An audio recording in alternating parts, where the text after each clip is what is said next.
Então é isso, você está no Escândalo da Cruz, eu sou o Pierre Elcanfor, seja muito bem-vindo.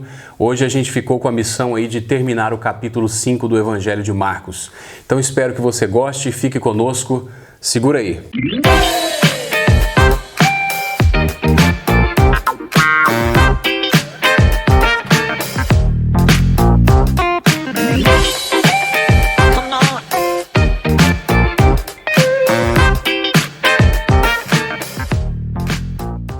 Nossa passagem de hoje começa assim. Quando Jesus voltou de barco para o outro lado, estando à beira-mar, uma grande multidão aglomerou-se perto dele. Então chegou um dos chefes da sinagoga, chamado Jairo, e logo que viu Jesus, prostrou-se aos seus pés. E lhe rogava com insistência: minha filhinha está prestes a morrer. Rogo-te que venhas e lhe imponhas as mãos, para que seja curada e viva. No vídeo anterior, nós vimos que Jesus estava em Decápolis, essa liga, essa confederação de 10 cidades.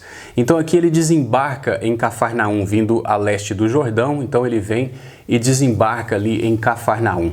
Jairo era o chefe da sinagoga. A sinagoga se tornou esse espaço muito importante na vida espiritual do judeu.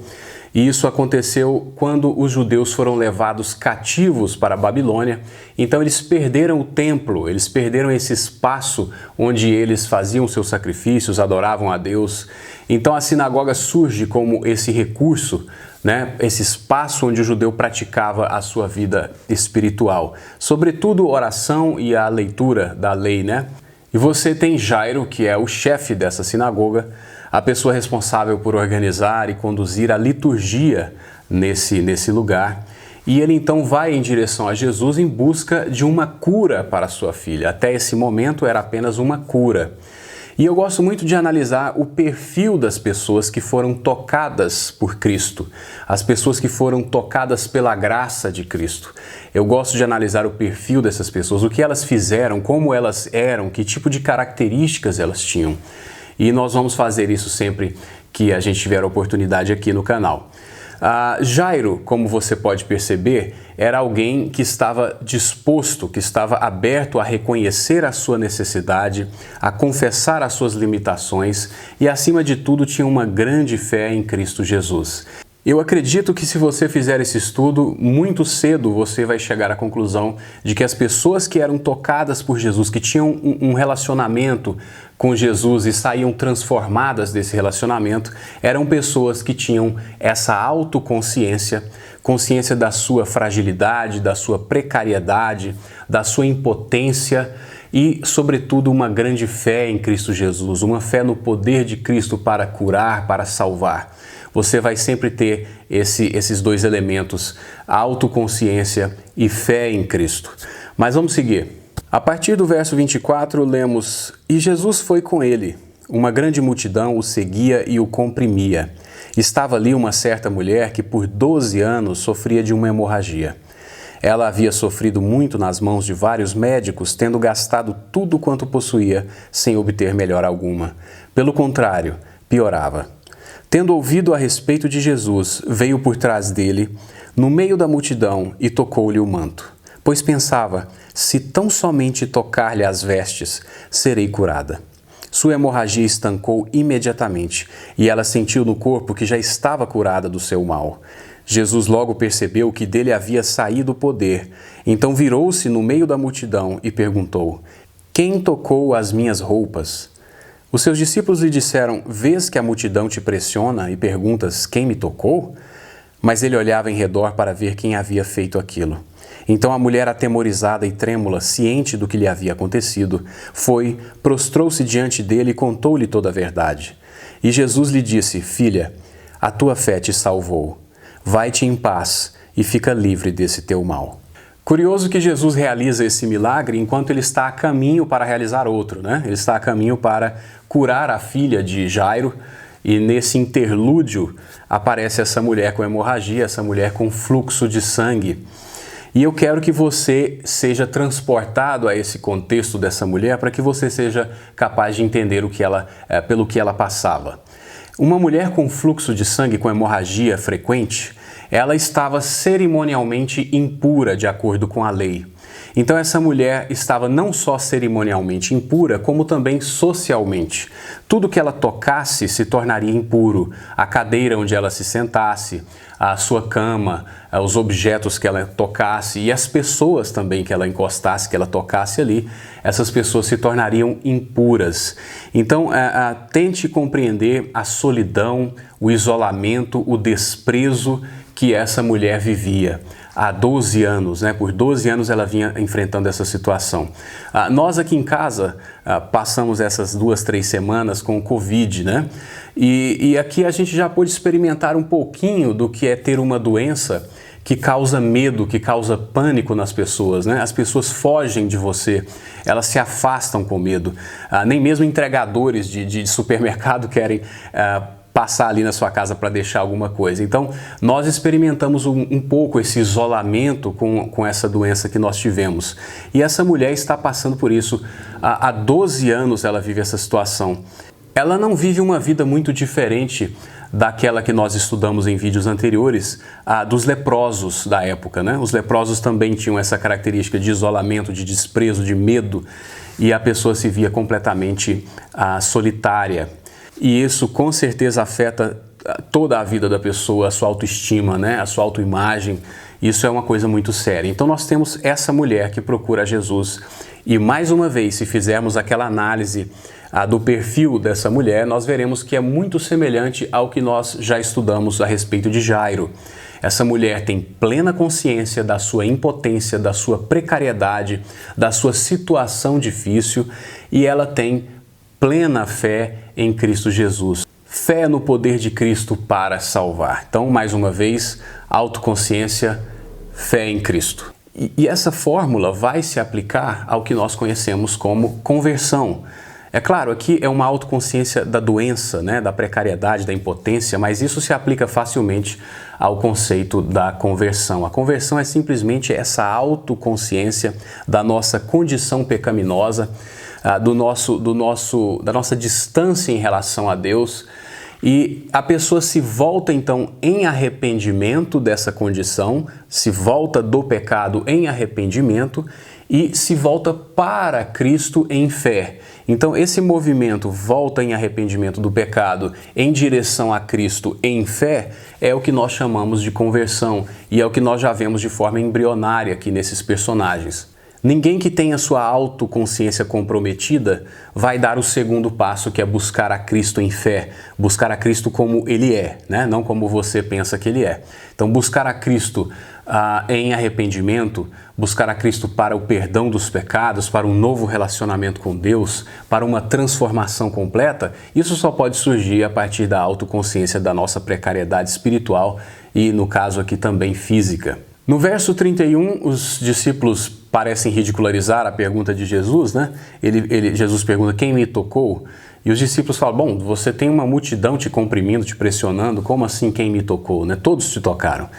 Mas a questão é que Jesus havia percebido que dele havia saído o poder. Lá no verso 33, você vai ver essa mulher atemorizada, aterrorizada, quando Jesus pergunta, né, quem me tocou, e começa a procurar quem foi a pessoa que tocou nas vestes dele. Então, eu quero que você entenda, com base na informação que você já recebeu no início desse vídeo, que essa mulher está atemorizada porque ela deveria estar isolada, porque todas as pessoas que ela tocou ali, naquela multidão, estavam, a partir daquele momento, impuras cerimonialmente. E mais uma vez, eu me lembro que em algum desses vídeos anteriores nós falamos daquele leproso, né, no qual Jesus toca para curá-lo. E nós falamos que isso seria uma bela representação do Evangelho, porque Jesus se torna impuro ao tocar esse homem para fazê-lo puro. E aqui mais uma vez nós temos essa imagem, se quisermos aprofundar um pouquinho mais, Jesus se tornando impuro para que essa mulher se tornasse pura. Essa é uma bela representação do Evangelho. O Evangelho é esse momento em que nós tocamos em Cristo pela fé e somos purificados, né, com a sua presença e por meio do seu sacrifício.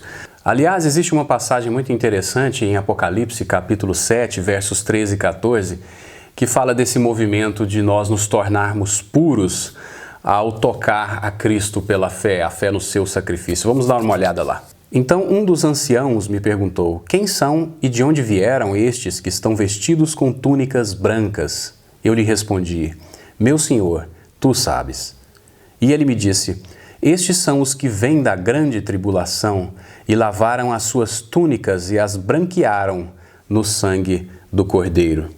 O apóstolo João está sendo apresentado aqui a um grupo que vem da grande tribulação e que tem as suas vestes brancas, vestes que foram branqueadas no sangue do Cordeiro, no sangue de Cristo Jesus. Então, é uma forma muito poética, muito bonita de dizer que a nossa fé no sacrifício de Cristo, que estabelece esse relacionamento com Ele, nos purifica de todo o pecado. Então, é uma forma muito bela.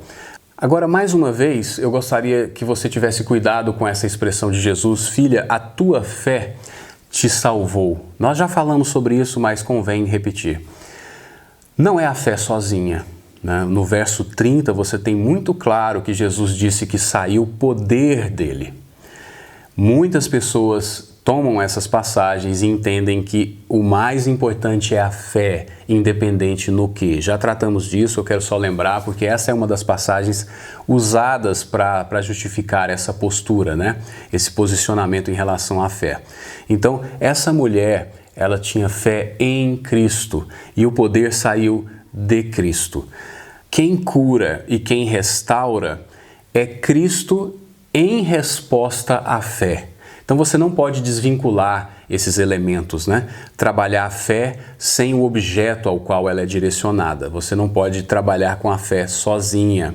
Somente para que você se lembre de que a fé está sendo direcionada, depositada sobre aquele que pode curar e salvar. A partir do verso 35, temos o seguinte: enquanto ele ainda falava, chegaram pessoas da casa do chefe da sinagoga, a quem disseram: a tua filha já morreu. Por que ainda incomodas o mestre? Percebendo isso, Jesus disse ao chefe da sinagoga: não temas, crê somente. E não permitiu que o acompanhassem, com exceção de Pedro, Tiago e João, irmão de Tiago. Quando chegaram à casa do chefe da sinagoga, Jesus viu o alvoroço dos que choravam e lamentavam muito. E entrando, disse-lhes: por que fazeis alvoroço e chorais? A menina não está morta, mas dormindo. E começaram a rir dele. Ele, porém, fez com que todos saíssem, tomou consigo o pai e a mãe da menina, e os que o haviam acompanhado, e entrou onde a menina estava. E tomando-a pela mão, disse-lhe: Talitha cumi, que quer dizer: menina, eu te ordeno, levanta-te. Então a menina, que tinha 12 anos de idade, levantou-se imediatamente e começou a andar, e todos foram tomados de grande espanto. E ele lhes ordenou expressamente que ninguém soubesse disso, e mandou que dessem de comer à menina. É interessante que até os discípulos parecem ter como fora de cogitação a possibilidade de Jesus ressuscitar essa menina. Eles dizem: por que ainda incomodas o mestre? Ela já morreu, já era, então desiste, né? É interessante ver esse tipo de incredulidade nos discípulos, nós já trabalhamos isso também. E que teste foi isso para a fé de Jairo, né? Jairo saiu de casa buscando a cura para sua filha, agora ele está com a filha morta, né? A situação piorou depois que ele saiu para buscar a Jesus por uma solução. E ele teve então essa sua fé testada, mas a despeito de tudo, ele ouviu a Cristo que disse: não temas, crê somente. Essa é uma frase digna de tatuar, né? Eu acho que já não tem mais espaço aqui, mas é uma frase maravilhosa. Não temas, crê somente. E Jairo aceitou o desafio de crer somente. Pedro, Tiago e João estão sempre nesses momentos cruciais do ministério de Jesus. Eles também vão estar presentes ali na transfiguração, né? Então foram apóstolos que tiveram o privilégio de acompanhar momentos muito importantes do ministério de Cristo. E aí você vê no verso 38 que estava um alvoroço no lugar, pessoas chorando alto e tudo. E os judeus tinham o hábito de pagar pessoas para chorar, né, nessas situações. Se eu não me engano, até no Brasil nós tivemos essa prática há um tempo atrás. São as famosas carpideiras. Você paga pessoas que vão chorar ali acho que para passar aquela ideia de que o falecido era muito querido e vai fazer muita falta, né? Então existia essa prática. E essas carpideiras não eram nada discretas, né? Então elas choravam alto, descabelavam, elas estavam sendo pagas para isso. E é interessante como você vê como elas mudam do choro intenso para o riso e o escárnio. Porque quando Cristo diz que a menina está dormindo, então elas param de chorar e começam a rir e começam a ridicularizar a Cristo. Já vi algumas pessoas que não aceitam o fato de que a menina estava realmente morta. Então eles vão dizer que a menina estava no estado de coma ou qualquer coisa do tipo, porque eles se recusam a acreditar em milagres desse tipo, em milagres que desafiam as leis e as regras da natureza, né? Então, existe esse grupo que tenta dizer que a menina não estava morta de fato. Mas se você for à passagem paralela, que está lá em Lucas, capítulo 8, verso 55, vamos dar uma olhadinha? Vamos começar, na verdade, do 54 para contextualizar. Então, ele, pegando-a pela mão, exclamou: "Menina, levanta-te." E o espírito dela voltou, e ela se levantou imediatamente. E Jesus mandou que lhe dessem de comer. E você vê também Jesus usando esse termo adormeceu ou dorme em João capítulo 11, verso 11, falando a respeito de Lázaro. E sobre Lázaro, nós não temos qualquer dúvida de que ele de fato havia morrido. Inclusive já havia morrido há 4 dias. E Jesus usa a mesma expressão para falar da morte de Lázaro. Veja no verso 11.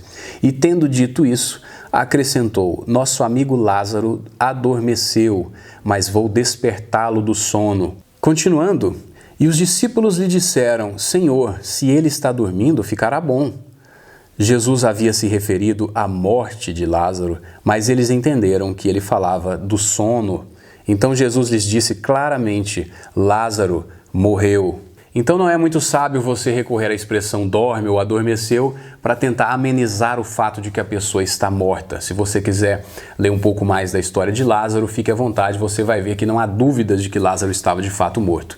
E essa menina também estava de fato morta. A expressão que Jesus usou aqui é uma expressão em aramaico, a língua falada por aquela família, Talitha cumi. E essa é uma expressão muito carinhosa. Para quem conhece o aramaico, que não é o meu caso, sabe que essa é uma expressão muito carinhosa, provavelmente uma expressão que até a mãe dela utilizava com ela, uma expressão que transmite muito amor e muito carinho, chamando essa menina de volta à vida. Sobre a proibição de se divulgar o que havia acontecido, nós já falamos disso várias vezes, não vejo necessidade de repetir. Então veja os vídeos anteriores que você vai saber por que Jesus às vezes proíbe que se divulgue a cura e também proíbe que se divulgue a sua verdadeira identidade. E em outros momentos ele não proíbe, inclusive orienta que a pessoa divulgue o que aconteceu, como vimos, se não me engano, no vídeo anterior. Se você quiser saber a diferença de um caso e outro, basta assistir aos vídeos anteriores. Esse milagre que acabamos de conhecer, ele é o cume, ele é o ápice de uma sequência de milagres que nós temos estudado até aqui. Então nós vimos o poder de Cristo sobre os demônios, vimos o poder de Cristo sobre a doença, vimos o poder de Cristo sobre a natureza e agora a gente culmina com o poder de Cristo sobre a morte. Então a gente vem numa crescente que termina aqui nesse milagre, trazendo a menina à vida, mostrando que Cristo tem poder sobre a vida e sobre a morte. E já falamos que todos esses milagres tinham um objetivo. O objetivo não era só o circo, não era só que pessoas procurassem a Jesus somente para cura e para ver sinais e milagres por si só. Os milagres e os sinais apontavam para a verdadeira identidade de Cristo. Eles tinham o objetivo de revelar a Cristo como o Filho de Deus, e para que, crendo em Cristo, através desses milagres e sinais que atestavam quem Ele era, e crendo nele, então, nós tivéssemos vida em seu nome, como bem explicou o apóstolo João. Se os milagres, se os sinais não conduzem a pessoa de joelhos na presença de Cristo, então eles não tiveram efeito algum, porque essa menina que acaba de ser ressuscitada, ela vai morrer daqui a pouco. O mais importante não é a cura em si, mas para o que ela está apontando e que tipo de relacionamento ela constrói no nosso coração com o autor dessa cura. E eu termino esse vídeo citando um autor chamado William Hendrickson, que ao analisar essas passagens, esses milagres que estamos analisando aqui, fez um comentário brilhante. E eu gostaria de ler aqui para vocês. Jesus é a esperança dos que vivem sem esperança. Ele mostrou isso ao homem que não podia ser dominado, à mulher que não podia ser curada e ao pai para quem foi dito que não mais podia ser ajudado. Todos esses casos nós acabamos de estudar. O caso do homem endemoniado, que nós vimos no vídeo anterior, que havia perdido o controle de si mesmo e para quem já não havia mais esperança. Nós vimos essa mulher com fluxo que já havia esgotado a sua esperança em todos os recursos possíveis. E vimos também esse homem para quem os próprios discípulos de Jesus disseram que não havia mais o que ser feito. Então, se você em algum momento da sua vida chegou a essa situação de perder completamente a esperança, então seja muito bem-vindo ao Evangelho. O Evangelho é esse lugar das pessoas que perderam completamente a esperança. Tá certo que esses homens tiveram uma ajudinha, eles não tinham mais o que perder, né? Então, o que poderia perder um homem endemoniado naquela situação? Ele não tinha mais nada a perder. Essa mulher também se esvaindo em sangue, numa condição totalmente precária, difícil, essa mulher já não tinha mais o que perder. Então, eles tiveram uma ajudinha, né? Esse homem que acabamos de ver, que havia perdido a sua filha, também já não tinha mais nada a perder. A dor de perder um filho, a gente não consegue nem imaginar. Então eles tiveram essa ajudinha, entre aspas. Eu também tive a minha ajudinha e acredito que você também tem a sua ajudinha. Essa situação que para você é uma situação insuportável e que, na verdade, tem sido para você um problema. Quem sabe essa não é a porta que Deus abriu para que você atravesse. Então, quando nós perdemos completamente a esperança nos nossos recursos, na nossa capacidade, na nossa intelectualidade, na nossa bondade, na nossa condição financeira, status e o que quer que seja, quando essas coisas já não convencem mais e você já não tem qualquer esperança nos seus próprios recursos, então se abre a possibilidade de que os seus olhos contemplem a verdadeira esperança que é Cristo Jesus. Eu não generalizaria dizendo que todas as pessoas que chegam até o Evangelho não tinham mais nada a perder. Mas frequentemente isso acontece. Frequentemente nós só buscamos o Evangelho quando não temos mais nada a perder. Acredito que caminhamos o suficiente por hoje. Vamos ficar por aqui. No próximo vídeo eu te encontro para a gente trabalhar o capítulo 6. Talvez eu divida também em duas partes para não ficar muito pesado, né? Então agradeço pela sua paciência, pelo tempo que você tem dedicado para ouvir o Evangelho, né? E isso me deixa muito feliz, caminhar com você. Se você tem curtido os vídeos, deixe o seu like, se inscreva, divulgue para que mais pessoas possam conhecer o Evangelho também. E para mim é sempre um prazer. Muito obrigado, a gente se vê na próxima. Até mais.